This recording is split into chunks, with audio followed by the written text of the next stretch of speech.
So thank you very much.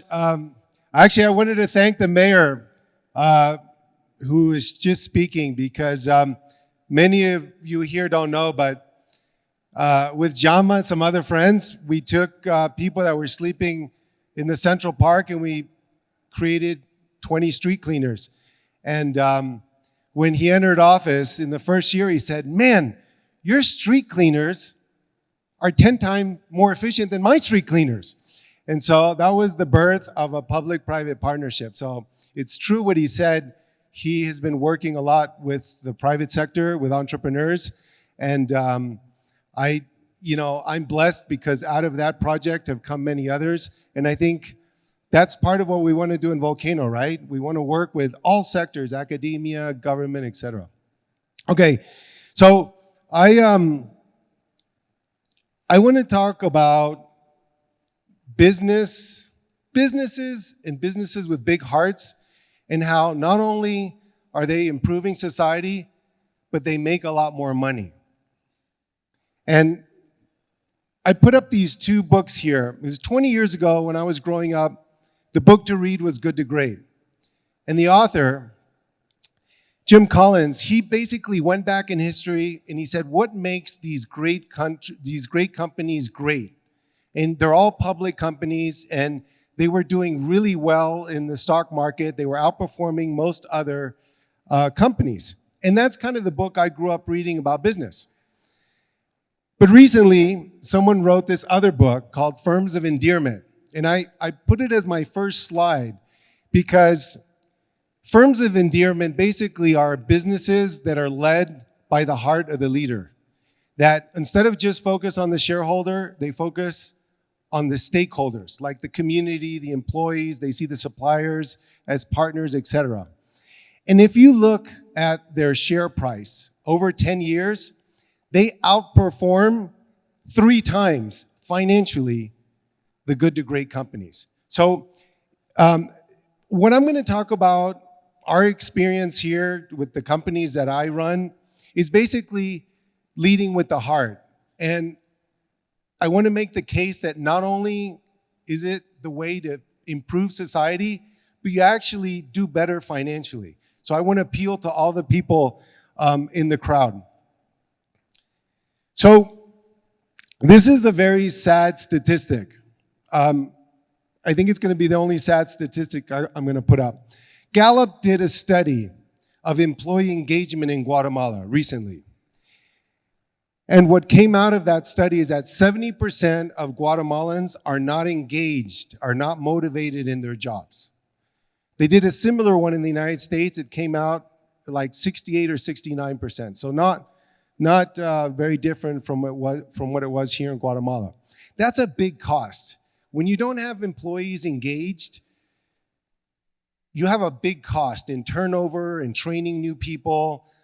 You're not going to move the ball forward. You're not going to grow your business very much. So one of the things that has caused this is a gentleman called Milton Friedman. And 50 years ago, I think it's in, he wrote an article that basically said the only responsibility a company has is to its shareholders.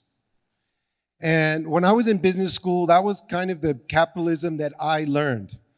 It says, corporations exist in a bubble, and if you provide good returns for your shareholder, that's your only responsibility. So I think this damaged a lot of people and employees, and this is what created this lack of motivation. And if you take the last 5 years of studies, asking young people what they expect of business, 10 and 15 years ago, it was being in a company with high returns, being in a company where you have great possibilities of career advancement, et cetera, et cetera. And in the last 5 to 7 years, number one has been they expect businesses to improve society, to transform society. So that young people, which are the biggest consumers, are expecting a lot more than just businesses that focus on the shareholder. So what does that mean?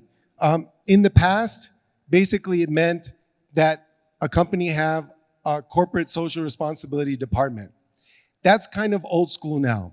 What young people want, which is the biggest market, is they want the impact to be part of the business, okay? And companies that have impact as part of the business, those are the ones that are in that book, Firms of Endearment, which I recommend highly that everyone read. And they're the ones that are financially outperforming massively all the traditional companies. So how do you tell who these businesses are? There's a lot of certifications out there. One of the companies that I founded, it's called Ecofiltro. We're Sistema B, or B Corp in English. And what these certifications are saying are that this company does more than just make money. It also tries to improve society and the environment. So what inspires? What inspires is kind of really the basis of what I think the top companies in the world and what we've experienced here in Guatemala. If you don't have what I call a noble purpose, you don't inspire people to work hard for you. And that is what I tell. I'm mentoring a lot of entrepreneurs, and I always start with, what is your noble purpose? Not your purpose, what's your noble purpose? And if you have a noble purpose, you're gonna have a team in your company that's gonna be inspired, that's gonna get up early and want to be part of that noble purpose. And what we do, and I do this with all my companies, is I get a lot of this from Simon Sinek, start with why, but we always start with what's the noble purpose? Here's the example of Ecofiltro, it's save lives. If you ask anyone in the company, from the gardener, managers, operators in the factory, they're never gonna say, we wanna sell X amount of filters this month. They're gonna say, our purpose is to save lives. How do we do it? By affordable clean water, what? Ecofiltro. And that really engages and inspires people. So we did this with El Cubo, which was an inspiration actually from Volcano. So this building, with my wife, we sat down and says, okay, what's the noble purpose of this building? And the noble purpose of this building, we basically grabbed a clean sheet of paper and we said, we want to attract more and better jobs to Antigua. That's the purpose. And we did this massive investment, and sure enough, we attracted more and better jobs, you know, from impact funds that are funding entrepreneurs to tech companies that no one would have ever dreamed of being in this valley, which is known for coffee and tourism. So that was what you ask anyone that's on our team in the building, they all know it's to create more and better jobs. And that's what inspires people, and that's our competitive edge. So everything I'm saying today, if anyone that runs businesses or parts of companies, if they apply any of these tips, I promise that financially the company will do much better. And anyone that wants to get more detailed information, you know, I pretty much run things as an open business format. I'm happy to share details, but that's key. So what motivates? And this is that 70%. How do we drop that 70% of people that aren't engaged in their companies? How do we motivate them? And it's basically empower everyone. So everyone in all of my companies, I tell them we have an induction program. Anyone that goes into the company is told that we value their creativity and we want them to use their creativity to improve the way they do their job every day. So empowering everyone makes people feel important and special, as they should. And particularly here in Guatemala, where you have a lot of creative people, you don't want to have a hierarchical system where you don't let people feel that they have the liberty to experiment. And here in the factory, I'm going to share a story. So here in the factory, we have 6 teams. There's about 10 to 15 people in each team. You know, from the kilns to the quality control to the pressing to the packaging, etc. And there's a team leader.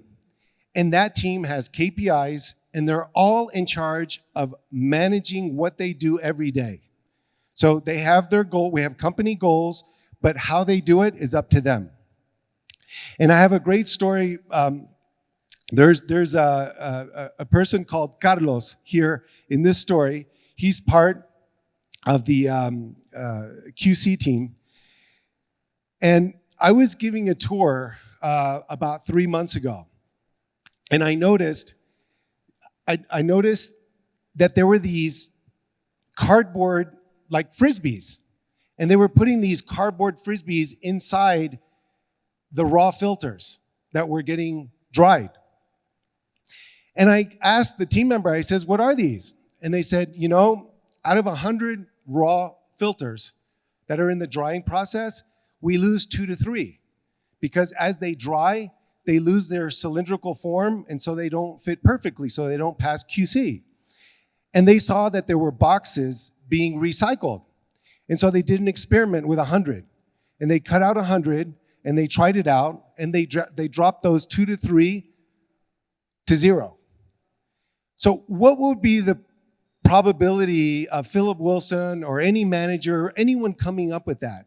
So when you empower everyone, they're constantly doing these experiments. And this is one of, I think we're up to something like 73 improvements in the production process that have come out of these self-managed teams.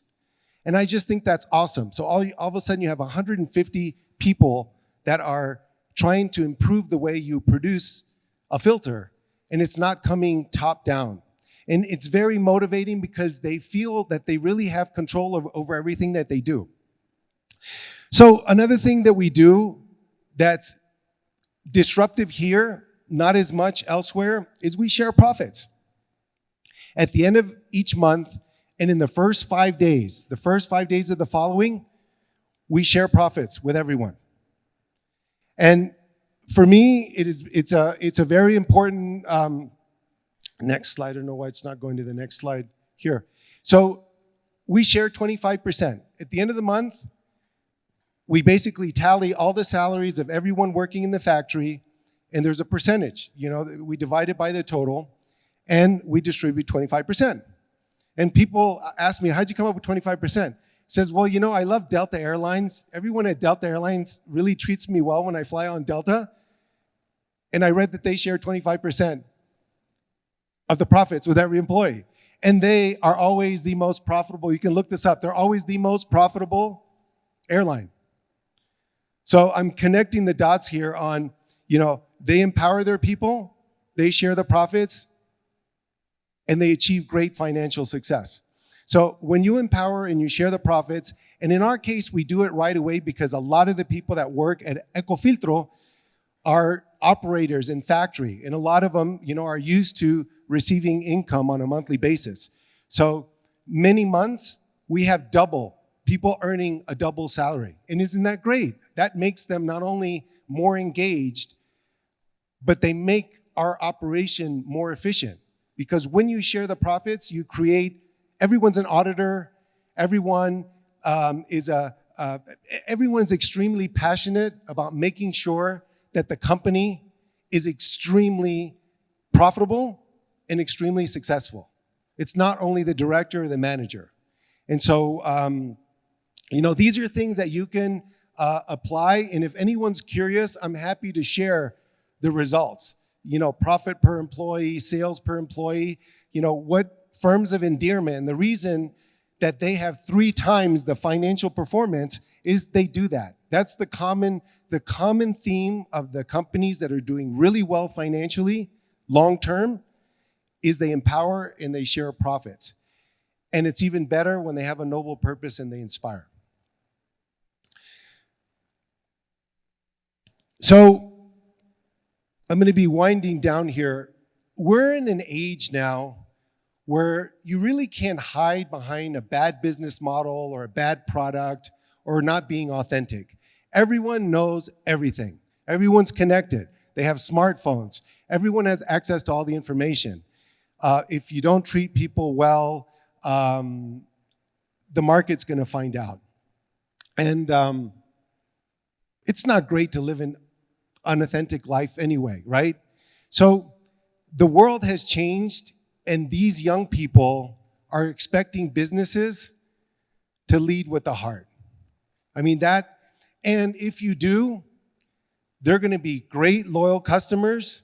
They're going to want to come work for you, so you're going to have an edge on quality talent. And your overall business is going to experience lots of success. So keep that in mind as to why. Why is empowering, sharing, inspiring people a noble purpose? Because all these people know all about your company, and they're expecting that. And I think that's good that they are holding us to a higher standard as entrepreneurs and business leaders. And another thing, I was debating whether to put this slide or not. One of the things I'm seeing, it's very sad, mostly in developed countries, but there's more and more concentration of wealth. And if you go into the companies where I've implemented this, there's so much harmony because everyone is making so much money, and everyone every month is increasing their income. And so there's no feeling that some people are prospering more than others. And so when you empower and share and you have these great financial results, you have these people that are making more and more money every month, you lower social pressure. And that, for me, is something that concerns me. And so I have it as a mission now to talk to a lot of business leaders and share our experience here in Guatemala, and then send them to Firms of Endearment, the book, and say, look, not only will this be good for society and reduce the pressure and the income inequality, but it's going to also probably make you more money. You're going to be more financially successful. And one of the things I'm doing now, because I'm mentoring a lot of people, is now that I've been doing this with my company, I did this for myself on a retreat. I'm a member of EO, like Janma, and we all got together. 6 of us are founders of businesses, and we put together basically a noble purpose for our life. And mine basically is develop people so they can reach their potential. And how I do it is I share life experiences, because I've been involved in a lot of things in the last, 30 years. And so I do mentoring, coaching, talks, interviews, articles. I want to kind of get this whole idea of social enterprise to a lot of university students, and then this whole idea of leading with the heart to business leaders. So if there's anything you remember from today's presentation, this one is an important one, and it actually made me a much happier person. It also, when you have an individual purpose, it's easier to say no to things. Because I used to be someone that would say yes to everything. And now if it's aligned with what I'm trying to do, then I know that I should be at a certain place. So it really makes you really invest your time in the most effective way aligned to your noble purpose. So I lived my life kind of like the Egyptians here. I was an accumulator for many years. Here the Egyptians are with their gold, their cats, their slaves. There's no evidence they're enjoying it right now. But I lived my life just kind of, it was never enough. It was never enough. It was never enough. And kind of trying to be the richest in the cemetery. And, I had this moment of reflection, and my grandfather would often say this. He says, fruit trees don't eat their own fruit. It's better to be a giver than a taker. Like when you create a life where you really authentically are trying to improve the lives of everyone else, that's when you start living. And that's when you start having a meaningful life. Not necessarily a happier life, but a more meaningful life.